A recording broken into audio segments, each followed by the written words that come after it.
जय हिंद दोस्तों, आप सभी का स्वागत है जी9 स्टैटिस्टिक्स यूट्यूब चैनल पर। भाई देखो, आज हम क्या पढ़ने वाले हैं दोस्तों। आज हम पढ़ने वाले क्या कोशिका यानी कि सेल। यदि दोस्तों आपने हमारा पिछला वीडियो अभी तक नहीं देखा है इंट्रोडक्शन का, तो आप साइंस का पहले इंट्रोडक्शन जरूर देखें ताकि आपको आगे पिक्चर अच्छे समझ में आएगी। हमने जो इंट्रोडक्शन का चैप्टर है दोस्तों, उसमें कई ऐसी फैक्ट हैं जो आपके एग्जाम में आने जैसे हैं, ठीक है। आप पिछला वीडियो जरूर देखें। और यदि दोस्तों अभी तक आपने हमारे चैनल को सब्सक्राइब नहीं किया है तो चैनल को सब्सक्राइब, लाइक, शेयर जरूर करें, ठीक है। आ जाओ भाई, हम क्या पढ़ते हैं आज, कोशिका यानी सेल। अब दोस्तों बताओ मुझे कि कोशिका यानी सेल होती क्या है, व्हाट इज सेल, क्या है सेल। तो समझो कि सेल जो है ना दोस्तों, सेल हमारे शरीर की या जीवन की या जीवों की सबसे छोटी संरचनात्मक और क्रियात्मक इकाई है, ठीक है। ध्यान में बात करो कि हमारा शरीर किससे बना होता है, हमारा शरीर भी सेल से बना होता है। लगभग हमारा शरीर 70 से 80 खरब खरबों कोशिकाओं से मिलकर हमारा शरीर बनता है, तब जाके हमारा शरीर इस प्रकार यहां पर दिखाई देता है,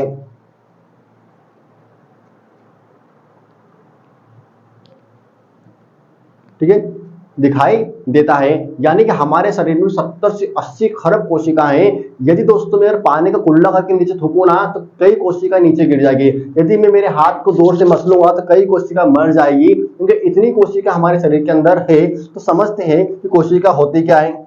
समझो, देखो क्या कहा मैंने, कोशिका जीवन की या जीवों की सबसे छोटी क्या है, मूलभूत क्या है, मूलभूत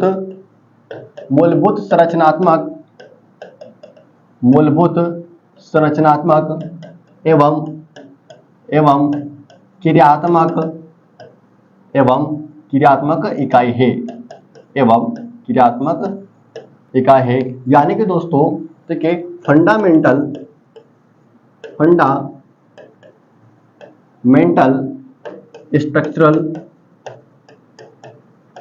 structural and functional unit of cell किसे कहते हैं हम, तो कोशिका को। यानी कि fundamental structural and functional unit क्या है हमारे यहाँ पर, कोशिका है। क्योंकि सबसे छोटी इकाई क्या है, कोशिका है। देखो समझो कैसे, एक पैराग्राफ के द्वारा समझो। जैसे एग्जांपल दोस्तों कि एक जो घर होता है उसकी सबसे छोटी इकाई क्या है यहाँ पर, ईंट। यानी कि बात करो ईंट से मिलकर क्या बनी होती है, दीवार। क्या बनी होती है, दीवार। और यदि दोस्तों हम दीवारों को आपस में मिला देंगे तो क्या बनेगा यहाँ पर, कमरा। क्या बनेगा, कमरा। और यदि दोस्तों हम कमरा अगर है तो बहुत सारे कमरे मिलाकर क्या बना लेंगे यहाँ पर, घर। यानी कि ईंट से बनती दीवार, दीवार से कमरा, कमरा से घर। उसी प्रकार जो जीवों का शरीर है, वो जीवों के शरीर में सबसे छोटी इकाई क्या, उसकी कोशिका, यानी कि उसकी सेल है, ठीक है।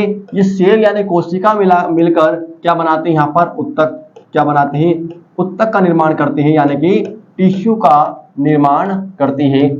आगे दोस्तों हम बात करें कि ये उत्तक मिलकर क्या बनाते हैं यहाँ पर, तो उत्तक मिलकर बनाते हैं अंग, यानी कि ऑर्गन।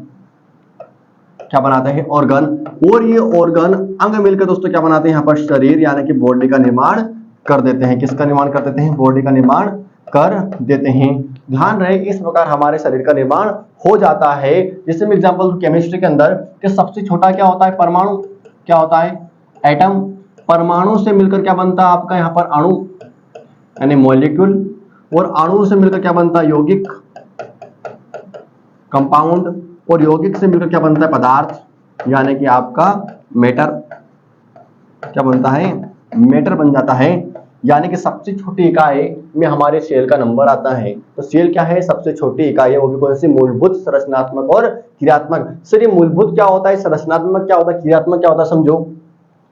यानी कि मैंने कहा मूलभूत, संरचनात्मक, क्रियात्मक, यानी कि हमारे शरीर में हर स्थान की कोशिका अलग अलग है। हाथ की कोशिका की संरचना अलग है, इसका काम भी अलग है, इसकी उत्पत्ति अलग है। तो इसके उत्पत्ति अलग है, इसका कार्य भी अलग है, इसकी संरचना भी अलग है। मेरे कान की कोशिका की संरचना अलग है, उसका क्रियात्मक मतलब कार्य, इसका कार्य अलग है, इसकी उत्पत्ति भी अलग हुई है। तो उत्पत्ति यानी उसका मूलभूत क्या है, संरचना क्या, कार्य क्या है। तो सभी जगह की क्या होती है, कोशिका अलग अलग होते हैं।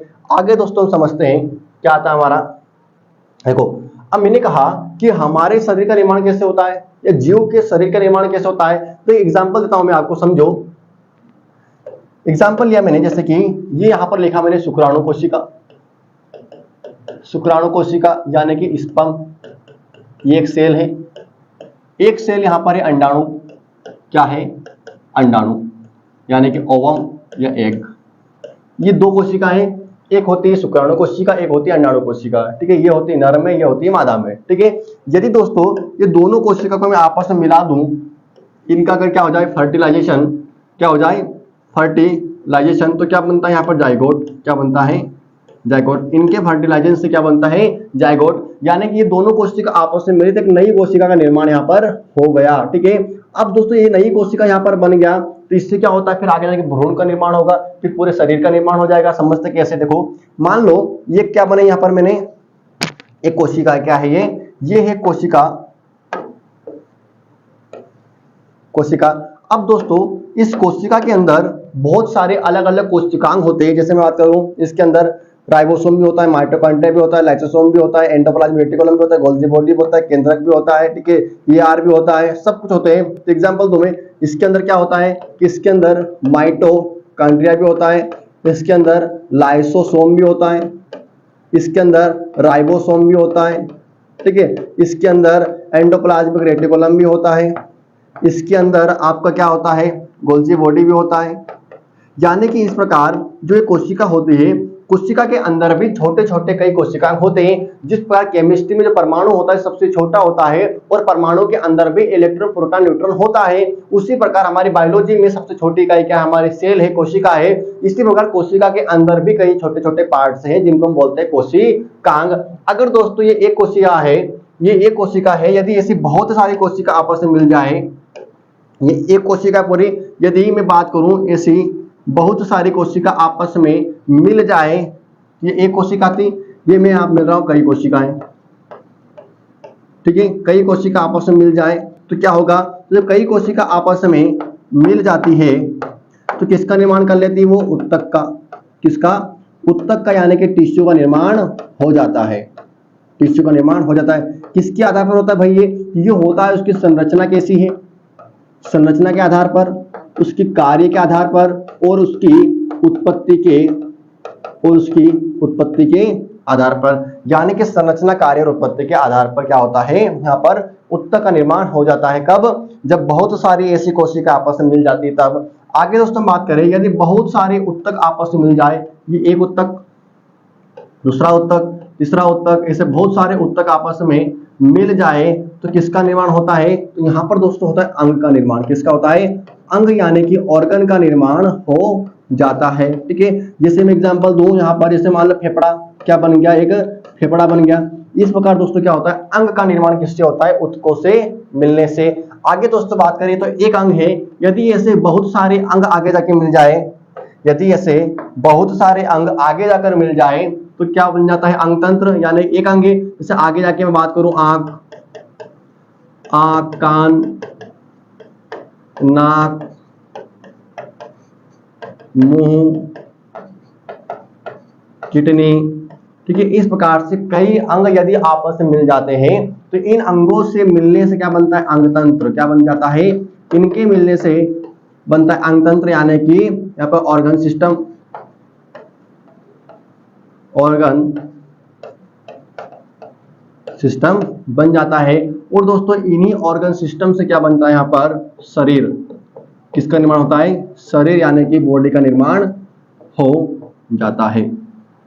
ध्यान रहे किसका निर्माण होता है, बॉडी का निर्माण हो जाता है। ध्यान रहे कि यहाँ पर दो कोशिका थी, एक शुक्राणु एक अंडाणु, दोनों कोशिका अलग अलग थी, इन दोनों ने मिलकर एक नई कोशिका बनी, कौन सी, यहाँ पर जायगोट, ठीक है। इस प्रकार से क्या हुआ, एक कोशिका थी, एक कोशिका के मिलने से उत्तक बना, फिर इन्हीं उत्तकों के मिलने से अंग बना, अंग से क्या बना अंग तंत्र, और अंग तंत्रों से क्या बना आपका शरीर बना। तो इस प्रकार दोस्तों आपका प्रश्न यहाँ से किसी प्रकार से पूछा जा सकता है, आपको ध्यान रखना है। आगे हम चलते हैं, आगे समझते हैं, चलो आगे समझते हैं। ये तो होता है कोशिकाएं, तो किस प्रकार से हमारे शरीर का निर्माण होता है। अब आगे ध्यान दो कि ये कोशिका है, इसकी खोज किसने करी, ध्यान दो। सबसे पहली बात करें कि खोज कोशिका की खोज डिस्कॉर्ड ऑफ सेल, ठीक है, कोशिका की खोज किसने की, ध्यान रहे दोस्तों, कोशिका की खोज की थी यहाँ पर रॉबर्ट हुक साहब ने, रॉबर्ट हुक साहब ने की थी। कब की थी? 1665 में। कैसे वैज्ञानिक थे दोस्तों? ये थे ब्रिटिश बॉटनिस्ट। कैसे थे?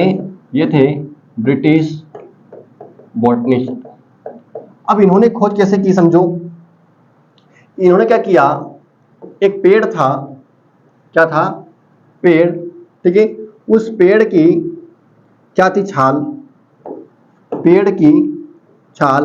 अब समझो ये पेड़ काय का था दोस्तों यहाँ पर, तो ये पेड़ था काय का यहाँ पर, ये पेड़ का नाम है ओक, ओक पेड़, ओक पेड़ की छाल में इन्होंने कोशिका की खोज काय में करी? ओक पेड़ की छाल में। क्योंकि दोस्तों ओक पेड़ की छाल से क्या बनाए जाते हैं? बियर या शराब के बनते कॉर्क, कॉर्क यानी ढक्कन, क्या बनाते हैं? उसका ढक्कन कॉर्क बनाते हैं, ठीक है। और इसी कॉर्क में क्या किया रॉबर्ट साहब ने? अध्ययन। इसी कॉर्क में क्या किया रॉबर्ट साहब ने? अध्ययन। काय से किया अध्ययन? उन्होंने सूक्ष्मदर्शी से। काय से किया? सूक्ष्मदर्शी से इन्होंने क्या किया? अध्ययन किया, यानी कि माइक्रोस्कोप से। इससे भाई माइक्रोस्कोप से इन्होंने क्या किया? अध्ययन। उपकरण क्या था जिससे इन्होंने अध्ययन किया? उस उपकरण का नाम था यहाँ पर माइक्रोस्कोप। क्योंकि दोस्तों किसी भी चीज को, ऐसी चीज जो हमें नंगी आंखों से या नंगा आंखों से दिखाई नहीं देती है, उसके लिए हम किसका प्रयोग करते हैं? सूक्ष्मदर्शी का यहाँ पर प्रयोग करते हैं। जैसे एग्जांपल तुम्हें जीवाणु को आप देख सकते हो, क्या जीवाणु हमें नंगी आंखों से नहीं देख सकते, तो जीवाणु को देखने के लिए हम किसका प्रयोग करेंगे? माइक्रोस्कोप का, ठीक है। हम बात करें कि जो प्याज होता है, प्याज के अंदर क्या होता है? जीवाणु। क्या आप प्याज के अंदर जीवाणु को देख सकते हैं? नहीं, उसको देखने के लिए क्या करना पड़ेगा? आपको माइक्रोस्कोप का प्रयोग करना पड़ेगा, ठीक है। दही है, दही के अंदर भी क्या होते हैं? वातावरण के अंदर भी क्या होते हैं? तो दही में, वातावरण में सब दूर क्या आपके जीवाणु है, तो जीवाणु को देखने के लिए क्या करना पड़ेगा? माइक्रोस्कोप का प्रयोग, क्योंकि उसे नंगी आंखों से नहीं देख सकते हैं। तो इस प्रकार यहाँ पर हुक साहब ने भी क्या किया कि इस कॉर्क ढक्कन जो है, इसकी क्या लिया इन्होंने? इस कॉर्क ढक्कन के क्या ली? कॉर्क की स्लाइस। क्या ली इन्होंने? कॉर्क की एक स्लाइस, यानी कि एक टुकड़ा, कॉर्क का एक टुकड़ा लिया। टुकड़ा समझते हो? एक छोटी सी उसकी छाल निकाली कॉर्क की और इसको काय में ले गए? माइक्रोस्कोप में। जब उन्होंने माइक्रोस्कोप में देखा उसको, कॉर्क की छाल को, समझो जब कॉर्क की छाल को माइक्रोस्कोप में देखा तो रॉबर्ट हुक साहब को इस प्रकार से यहाँ पर संरचना दिखाई दी। इस प्रकार से, इस प्रकार से यहाँ पर संरचनाएं दिखाई दी। इस प्रकार से समझो, इस प्रकार संरचना यहां पर दिखाई दी।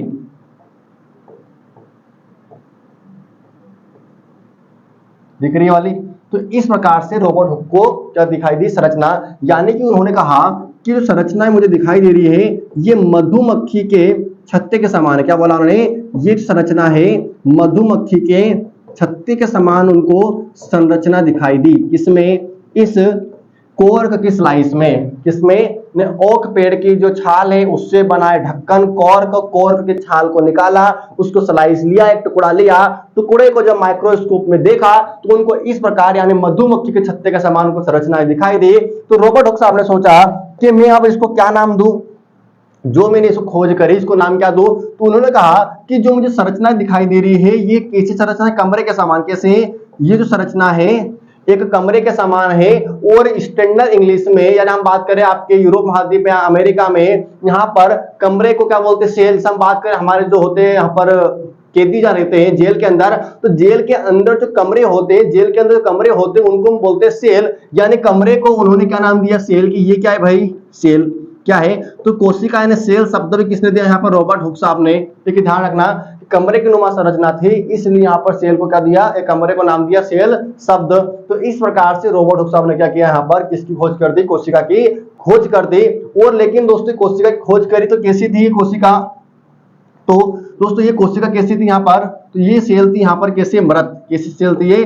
मृत। जिस प्रकार हमारे शरीर के अंदर कुछ भाग मृत होते हैं, हमारा बाल डेड है, हमारी ऊपरी त्वचा भी क्या है? मृत है। हम बात करें कि हमारे नाखून, ये भी क्या है? मृत है। तो नाखून मृत है, हमारी त्वचा मृत है, बाल मृत है। उसी प्रकार पेड़ के भी कुछ अंग ऐसे होते हैं जो मृत होते हैं। उसी प्रकार छाल का जो भाग था ये भी कैसा था? आपका मृत भाग था। तो ध्यान रखना एग्जाम में प्रश्न आता है कि रॉबर्ट हुक ने कोशिका की खोज किसने करी? तो रॉबर्ट हुक ने करी। कब करी? 1665 में, जो ब्रिटिश बॉटनिस्ट थे, ठीक है, इन्होंने खोज करी तो काय में करी, तो इन्होंने पेड़ की छाल में करी। पूछो पेड़ कौन सा था? तो वो पेड़ कौन सा था? ओक कौन सा था? ओक। ओक पेड़ की छाल से क्या बनते हैं? कॉर्क, ढक्कन बनते हैं। उसी कॉर्क के एक स्लाइस को काटा लिया तो उसमें मधुमक्खी के छत्ते समान संरचना दिखाई दी, ठीक है, उसमें एक संरचना देखी कमरे के समान, तो इसका नाम क्या रख दिया यहाँ पर? सेल। क्या रखा? सेल। इतना दोस्तों क्या रखे ध्यान इसके अंदर रखे। काय से देखा भाई? तो माइक्रोस्कोप से, सूक्ष्मदर्शी से। इन्होंने कई लेंसों को इकट्ठा किया और कई लेंसों को इकट्ठा करने के बाद साधारण एक सूक्ष्मदर्शी बनाया, उससे इन्होंने इसकी खोज कर दी। तो ये जब खोज करी तो कोशिका कैसी थी भाई? यहाँ पर डेड सेल थी। कैसी थी? यहाँ पर ये थी डेड सेल, यानी कि मृत कोशिका थी। ध्यान रहे आगे, ठीक है। अब आगे चलते दोस्त समझो कि रॉबर्ट हुक साहब है, इन्होंने एक पुस्तक लिखी इनकी, ठीक है, इन्होंने इनकी पुस्तक भी लिखी है जिसका नाम क्या है? माइक्रोग्राफिया। क्या है? माइक्रोग्राफिया। माइक्रोग्राफिया। अब दोस्तों क्या किया कि माइक्रोग्राफिया पुस्तक में क्या किया? सेल का विस्तृत अध्ययन है। क्या है? यानी कि रॉबर्ट हुक साहब ने इस माइक्रोग्राफिया पुस्तक में सेल का विस्तृत क्या किया है? वर्णन किया है। क्या किया है? विस्तृत वर्णन किया है। पूछे एग्जाम में कि आपको सेल शब्द किसने दिया? तो भैया सेल शब्द भी किसने दिया? रॉबर्ट हुक साहब ने, ठीक है। जो कमरे की नुमा संरचना थी उसको क्या नाम दिया उन्होंने? सेल शब्द दिया। और ये सेल शब्द भाई कौन सी भाषा का है? ये है लैटिन भाषा का। कौन सा है? लैटिन भाषा के सेल्यूला शब्द से क्या बना था हमारा यहाँ पर? सेल शब्द बना है। इतना आप ध्यान रखें। तो शब्द किसने दिया? रॉबर्ट हुक ने, ठीक है। कैसी थी वो कोशिका? तो मृत थी, डेड सेल थी। आगे पूछे कि इनकी पुस्तक का नाम क्या था? माइक्रोग्राफिया है, ठीक है, जिसमें क्या क्या सेल का विस्तृत वर्णन इन्होंने किया है। आगे ध्यान दो भाई, आगे समझते हैं। चलो आगे समझो। आगे हम बात करें, ये तो थी मृत कोशिका दोस्तों। बात करें कि जीवित कोशिका की खोज किसने करी? जीवित कोशिका की खोज, मृत तो हो गई, लेकिन जीवित कोशिका की खोज किसने की? ठीक है, खोज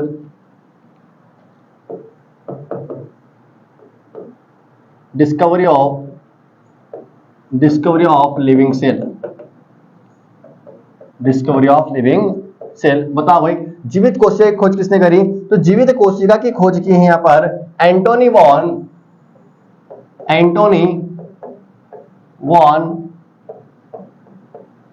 लीवेनहॉक साहब ने करी। किसने करी? Antony von Leeuwenhoek. Antony von Leeuwenhoek किसने की है? एंटोनी वॉन लीवेनहॉक ने। कब करी भाई इन्होंने की 1674 में। 1674 में। ध्यान रहे कि जीवित कोशिका की खोज किसने करी? तो एंटोनी वॉन लीवेनहॉक ने करी। कब करे? 1674 में। अब भाई इन्होंने जो खोज की है वो काय में की इन्होंने? तो दोस्तों इन्होंने वो खोज की है काय में? जीवाणु में। इन्होंने जो जीवित कोशिका की खोज करी वो जीवित कोशिका क्या थी? तो वो जीवाणु था। क्या था? बैक्टीरिया। क्या था वो था आपका बैक्टीरिया।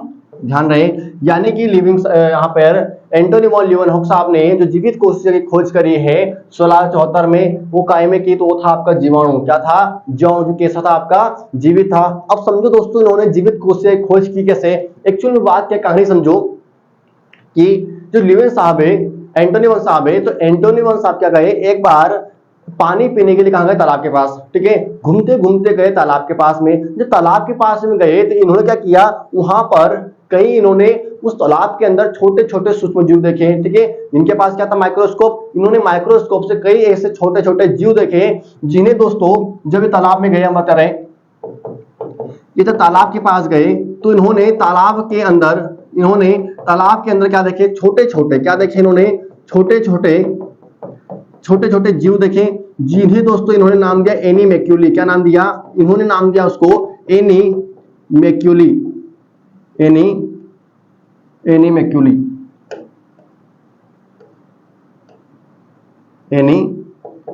नाम दिया। एनीमैक्यूली नाम दिया। यानी कि दोस्तों जब तालाब के पास गए तो इन्हें कई ऐसे छोटे छोटे जीव दिखाई दिए जिनको नाम दिया एनीमैक्यूली। लेकिन बाद में दोस्तों इन्होंने क्या नाम दिया? जीवाणु नाम दिया।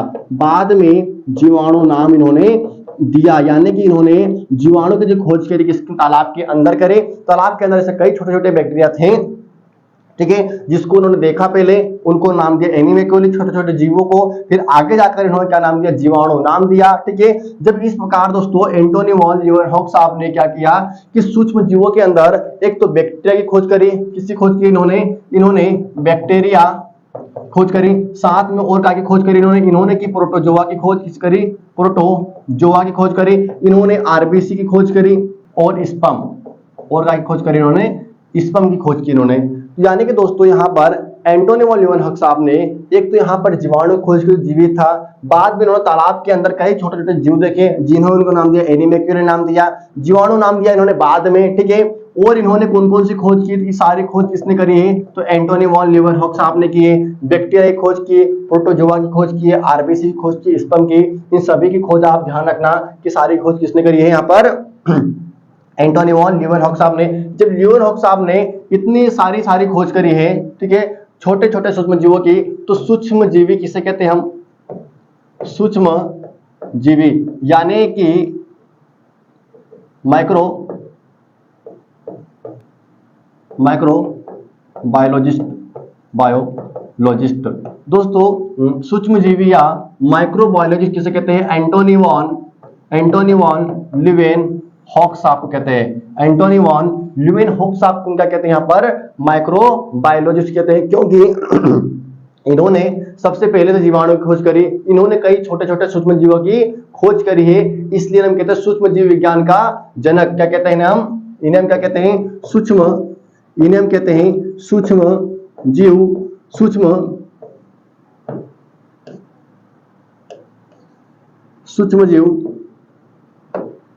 इन्हें हम कहते हैं दोस्तों क्या, सूक्ष्म जीव विज्ञान, सूक्ष्म जीव विज्ञान का जनक। क्या कहते हैं, सूक्ष्म जीव विज्ञान का जनक हम इन्हें कहते, ध्यान रखना, जैसे कहते हैं एंटोनी वॉन लीeuwenhoek साहब को। आगे हम बात करें दोस्तों, इनकी पुस्तक है, इनकी एक पुस्तक है जिसका नाम है द सीक्रेट ऑफ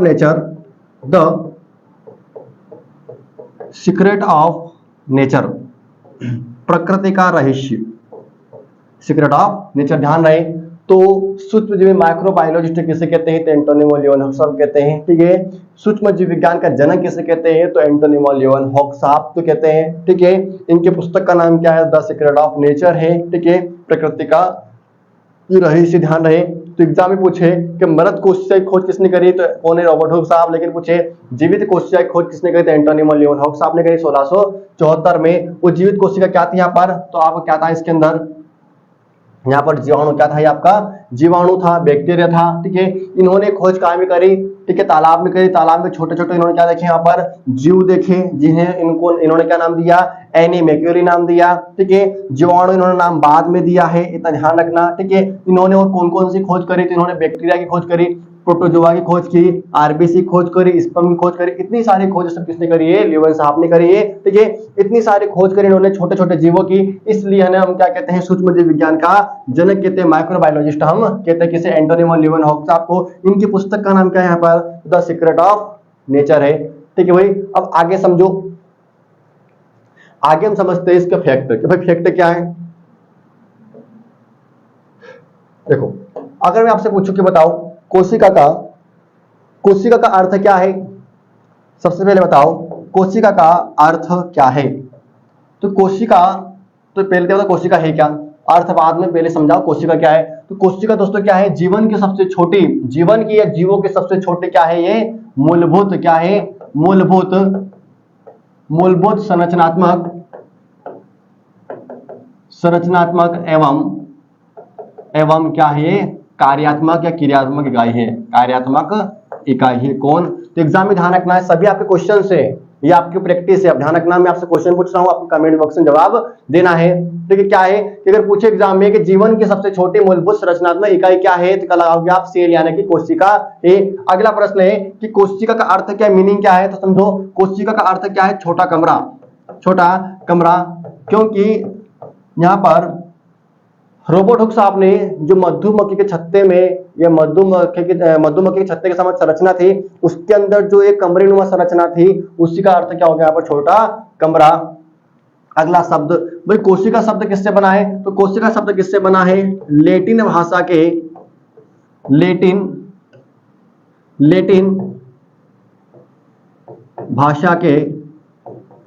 लैटिन भाषा के सेल्यूला शब्द से, लैटिन भाषा के सेल्यूला शब्द से क्या बना आपका, यहाँ पर आपका कोशिका शब्द बना है। यानी कि लैटिन भाषा का जो सेल्यूला शब्द है, सेल्यूला से आगे जाकर बना आपका सेल, क्या बना है? सेल। आगे हम बात करें विज्ञान में हम क्या कहते हैं भाई, सेल को विज्ञान में हम क्या कहते हैं? तो साइटो का कहते हैं, साइटो। तो बताओ दोस्तों, कोशिका का अध्ययन क्या कहलाएगा? साइटोलॉजी। क्या कहलाएगा यहाँ पर? साइटोलॉजी कहलाएगा। आगे हम बात करें स्टडी ऑफ सेल, तो क्या आपका? साइटोलॉजी। आगे हम बात करें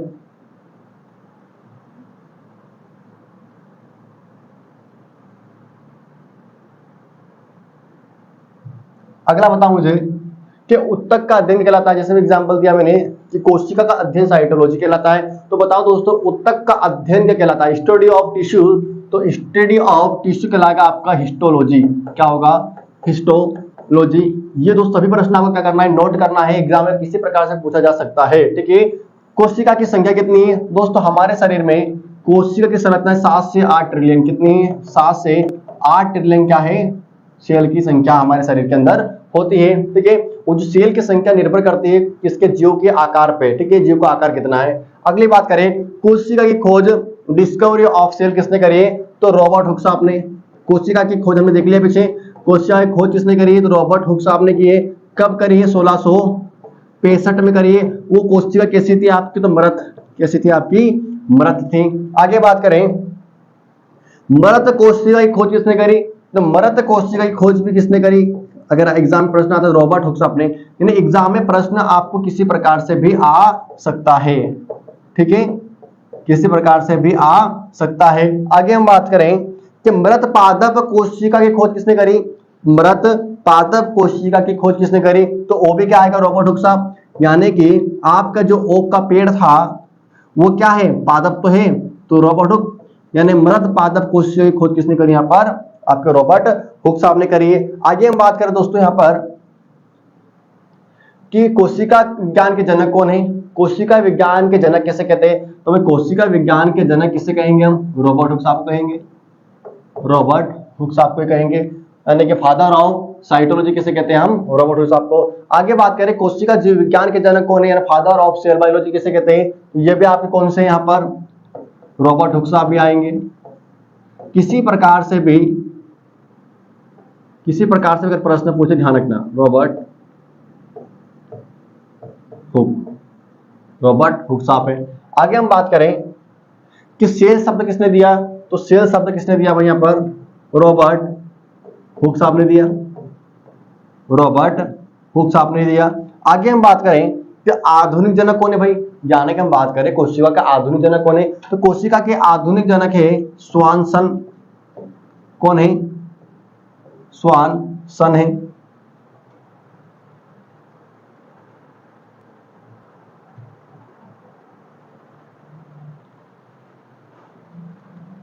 चलो, कौन है भाई? आधुनिक जनक कौन है? स्वानसन है। आगे दोस्तों हम बात करें, बताओ मुझे कि रॉबर्ट हुक की पुस्तक का नाम क्या है? रॉबर्ट हुक की पुस्तक का नाम मैंने बताया था अभी। तो रॉबर्ट हुक की पुस्तक का नाम है माइक्रोग्राफिया।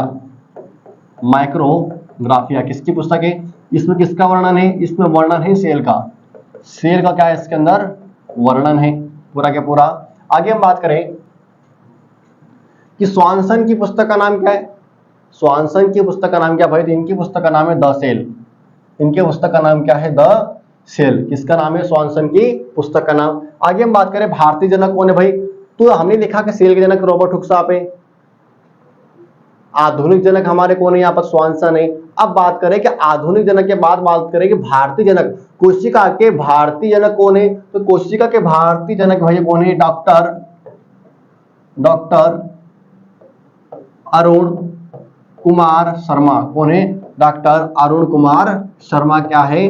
भारतीय जनक है। आगे हम बात करें कि जीवित कोशिका की खोज किसने करी? अभी मृत की देखी हमने कि मृत कोशिका की खोज किसने करी, तो किसने करी, रॉबर्ट हुक साहब ने। लेकिन हम बात करें यहाँ पर कि जीवित कोशिका की खोज किसने करी भाई, तो जीवित कोशिका की खोज किसने करी, एंटोनी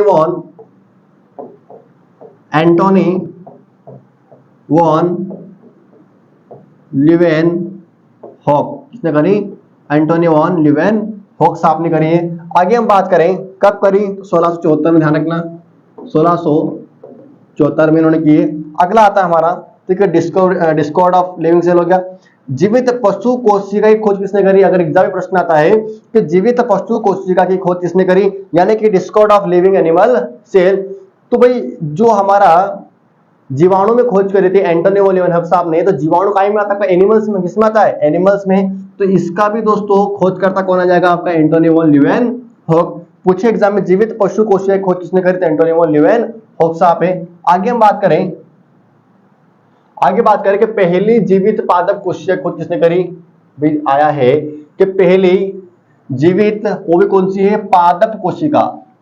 आपकी मर्द कोशिका की खोज किसने करी पादप के अंदर, तो रॉबर्ट हुक साहब ने करी, काय के अंदर, पेड़ों की छाल के अंदर। लेकिन यहां पूछा है कि जीवित पादप में, जीवित पादप कोशिका की खोज किसने करी, तो ये दोस्तों करी आपकी एंटोनी वॉन लीवेनहॉक साहब ने, किसने करी, लीवेनहॉक साहब ने। काय में करी, ये दोस्तों करी है किसमें, प्याज के छिलके में, यानी प्याज की झिल्ली में, किसमें करी, प्याज की झिल्ली में, यानी ओनियन पील में, इन्होंने क्या की है, खोज के। ध्यान रखना कि जीवित पादप कोशिका खोज किसने करी, एंटोनी वॉन लीवेनहॉक साहब ने करी, काय में करी, प्याज की झिल्ली में करी, यानी ओनियन पील में इन्होंने की है। आगे हम बात करें कि एंटोनी वॉन लीवेनहॉक की पुस्तक का नाम क्या है, एंटोनी वॉन लीवेनहॉक की पुस्तक का नाम क्या है दोस्तों, इनकी पुस्तक का नाम है यहाँ पर क्या, the secret of nature, the secret of nature, यानी प्रकृति का रहस्य। क्या है इनकी पुस्तक का नाम, प्रकृति का रहस्य। ठीक है, समझ में आया आपको इतना। मृत पूछे तो रॉबर्ट हुक साहब, पादप के अंदर जीवित पूछे तो कौन, एंटोनी वॉन लीवेनहॉक साहब। इतना आपको ध्यान रहे, यानी दोनों ही जीवित कोशिका खोज किसने करी है, यहाँ पर एंटोनी वॉन लीवेनहॉक साहब ने। आगे दोस्तों हम बात करें यहाँ पर कि बताओ मुझे, ठीक है, कि जंतुओं की सबसे लंबी कोशिका कौन सी है, यानी कि लॉन्गेस्ट सेल। ठीक है, जंतुओं की सबसे लंबी कोशिका कौन सी है, तो ये है आपकी शुतुरमुर्ग के अंडे की। यहाँ पर तंत्रिका यानी कि न्यूरॉन सेल, किसकी है, न्यूरॉन सेल की है। आगे दोस्तों हम बात करें जो कितनी बड़ी होती है, लगभग 90 से 100 सेंटीमीटर के लगभग होती है। आगे हम बात करें कि जंतुओं की सबसे बड़ी कोशिका यानी कि लार्जेस्ट सेल कौन सी है दोस्तों, तो लार्जेस्ट सेल है यहाँ पर कौन सी, आपकी शुतुरमुर्ग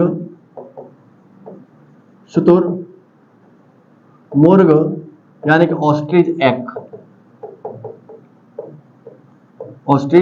एग की है, इसके ऑस्ट्रिच एग की। आगे हम बात करें कि यहाँ पर जंतुओं की सबसे छोटी कोशिका कौन सी है, तो माइकोप्लाज्मा की, कहिए सबसे छोटी है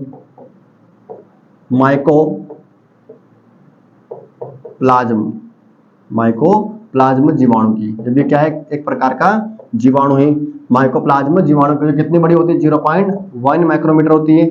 आगे बात ये कितनी होती है, ये होती है 170 गुणित 135 मिलीमीटर, इतनी बड़ी ये होती। ध्यान रखना किसी प्रकार से एग्जाम प्रश्न आ सकता है। देखिए सबसे लंबी, सबसे बड़ी, सबसे छोटी, तीनों का आपको याद रखना है। अगली दोस्तों बात करें यहाँ पर कि मानव की सबसे लंबी कोशिका कौन सी है, मानव की सबसे लंबी कोशिका कौन सी, ध्यान रहे दोस्तों। तो मानव की सबसे लंबी कोशिका न्यूरॉन सेल, तो अभी लिखा है मैंने, न्यूरॉन सेल तंत्रिका कोशिका कितनी बड़ी होती है, 90 से लगभग 100 सेंटीमीटर होती है, 90 से 100 सेंटीमीटर इतनी बड़ी होती है। आगे बात करें इसकी मानव की सबसे बड़ी कोशिका कौन सी है, तो दोस्तों मानव की सबसे बड़ी कोशिका है अंडाणु की, मानव अंडाणु यानी कि ओवम, या फिर इसी को हम बोल देगा एग, मानव एग की है। आगे हम बात करें कि मानव की सबसे छोटी कोशिका कौन सी है, स्मॉलेस्ट सेल कौन सी है। ध्यान रहे कि मानव की सबसे छोटी कोशिका कौन सी, हमारी सेरिबेलम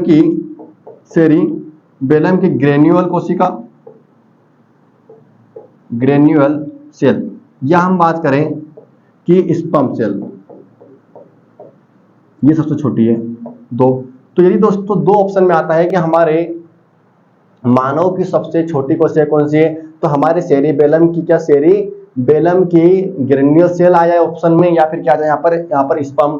यदि दोस्तों दोनों ही ऑप्शन में आ जाए तो आपको उत्तर क्या लगाना है, पहली प्रायोरिटी देना है किसको, ग्रेन्यूल सेल को, दूसरी प्रायोरिटी किसको देना है आपको, स्पर्म सेल को। ठीक है, दोनों ही ऑप्शन में नहीं रहे, कभी स्पर्म आ जाए तो स्पर्म लगा देना, सेरिबेलम आ जाए या ग्रेन्यूल तो ग्रेन्यूल लगा देना। दोनों ऑप्शन में आ जाए पहली प्रायोरिटी इसको, दूसरी प्रायोरिटी इसको, ध्यान रहे। आगे तो समझते हैं हम लास्ट कि पादप की सबसे लंबी कोशिका कौन सी है, पादप की सबसे लंबी कोशिका कौन सी, ध्यान रहे दोस्तों। तो पादप की सबसे लंबी कोशिका एसिटाबुलेरिया कौन सी है,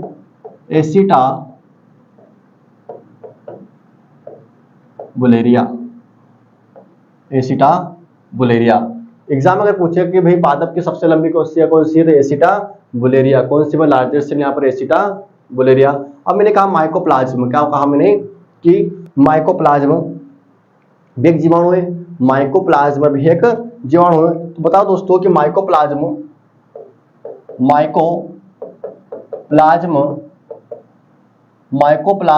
और जीवाणु में क्या अंतर है, माइकोप्लाज्म और जीवाणु में क्या अंतर है। ठीक है, ठीक है, डिफरेंस बिटवीन